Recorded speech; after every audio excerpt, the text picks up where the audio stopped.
Bonjour et bienvenue sur la chaîne des Clés du Cœur. Aujourd'hui, le sujet de la vidéo sera porté sur la blessure d'abandon ou la peur d'abandon. La dernière fois, j'avais fait une vidéo sur les blocages émotionnels.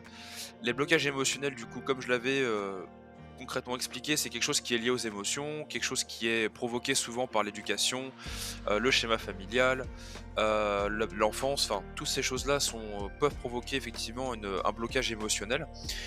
Et donc j'avais fait mention également des différentes peurs, qui sont liées, hem, au blocage émotionnel, finalement, ou même par rapport à l'enfance. Donc pour ce qui est de la peur de l'abandon, qui est l'une des peurs principales, concrètement, qu'est-ce que c'est? La blessure d'abandon, la peur d'abandon, c'est quelque chose qui va bien souvent se mettre en place à l'enfance, donc via le schéma familial, via le système éducatif.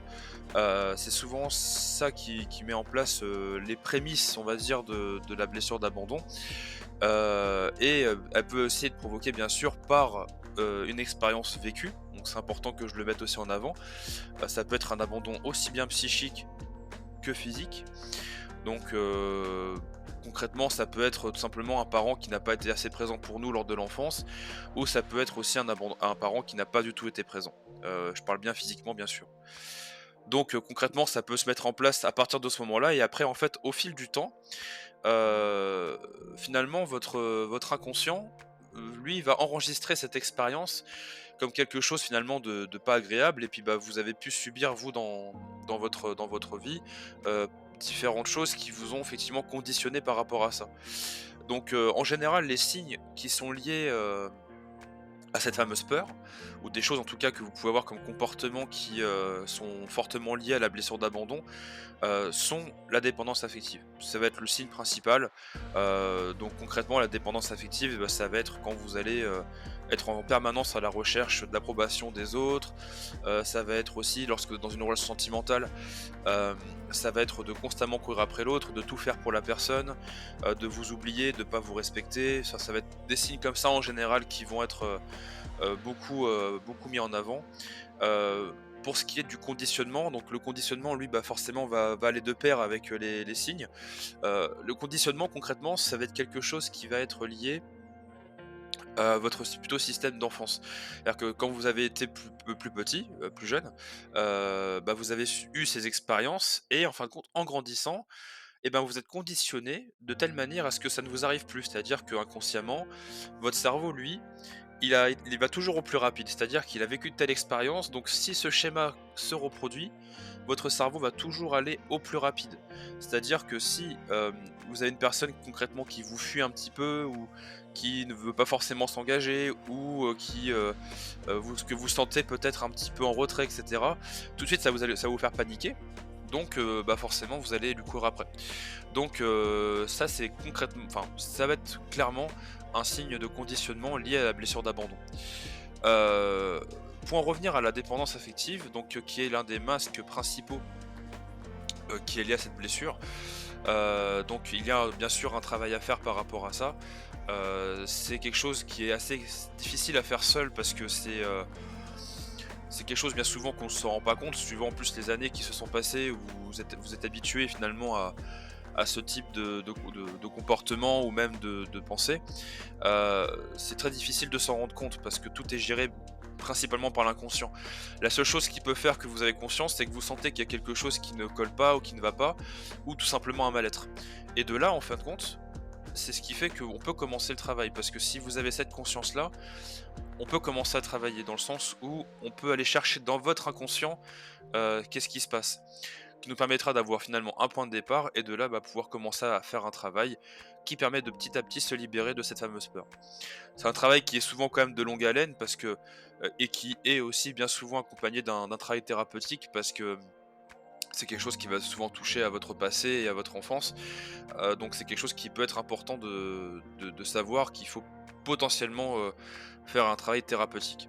Mais en parallèle, moi ce que je propose, via mes accompagnements, ça va être quelque chose où on va plutôt travailler sur le côté émotionnel, le côté, hem, trouver finalement, son équilibre par soi-même. qui veut du coup permettra de plus être dans cette dépendance, de pouvoir trouver finalement sa propre complétude. C'est-à-dire que, bah, on va être, bien avec nous-mêmes, on va plus être à la recherche, de constamment de l'approbation des autres, on ne sera plus à courir après les autres. Enfin, c'est vraiment là-dessus que nous, on va se focaliser bien souvent quand on a cette blessure principale avec le coaching et les PNL. C'est plutôt pour la partie pourquoi.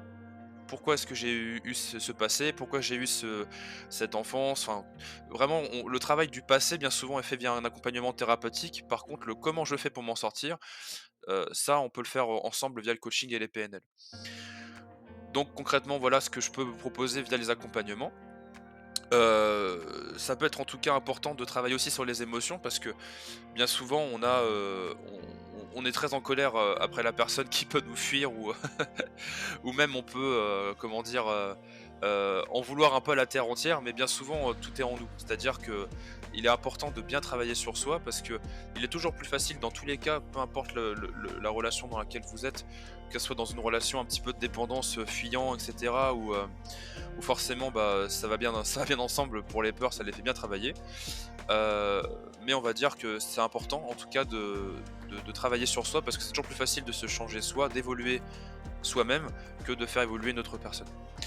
En plus, bien souvent en ricochet, ce que vous allez faire sur vous aura un impact, autour de vous parce que, ben, vous aurez une nouvelle énergie, une nouvelle, perception, de nouveaux objectifs et ça en général, c'est ce qui fait que tout évolue. Hem, je pense avoir fait le tour de ce que je voulais, dire par rapport à cette fameuse peur. Donc je continuerai de faire, d'autres vidéos sur les différentes peurs, donc il y en a 5 au total. Celle-ci est l'une des principales, donc j'ai dit l'essentiel. Si vous avez des questions, si vous avez un besoin, n'hésitez pas à m'écrire via l'espace commentaire ou via mon adresse mail qui se trouve dans la barre de description. Si vous avez aimé ma vidéo ou mon podcast, n'hésitez pas à liker et à vous abonner, ça sera toujours, bénéfique pour moi et ça me permettra de pouvoir, booster l'algorithme comme on dit. Et puis, s'il y a bien sûr besoin d'une séance, plus précise, plus privative, n'hésitez pas à me contacter du coup directement via la boîte mail et je saurai vous être disponible pour vous. Merci pour votre écoute, merci pour tout et je reste disponible pour si vous avez besoin. Merci beaucoup et bonne journée. À très bientôt. Au revoir.